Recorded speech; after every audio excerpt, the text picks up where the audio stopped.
Open OBS Studio and start by checking the stats window. This will help you see whether the problem is caused by rendering lag, encoding overload, or dropped frames. First, open Settings and go to Video. If OBS is lagging, try reducing the output resolution. For example, switching from 1920 by 1080 to 1280 by 720 can reduce the workload on your computer. Next, check your FPS setting. If you're using 60 FPS and experiencing lag, try changing it to 30 FPS. This can make a noticeable difference, especially on lower-end systems. Now open the output settings and check your encoder. If your graphics card supports hardware encoding, select the appropriate hardware encoder instead of using your CPU for everything. If you're streaming, make sure your bitrate is appropriate for your internet connection.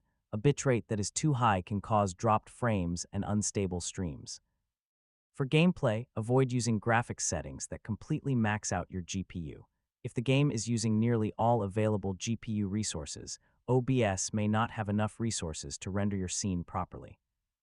You should also close unnecessary background applications. Extra programs can consume CPU, RAM, and GPU resources and make OBS less stable. Another useful step is to simplify your OBS scenes. Remove unnecessary browser sources, animations, filters, and high-resolution media that you aren't currently using. After making these changes, start a short recording or test stream and check the stats window again.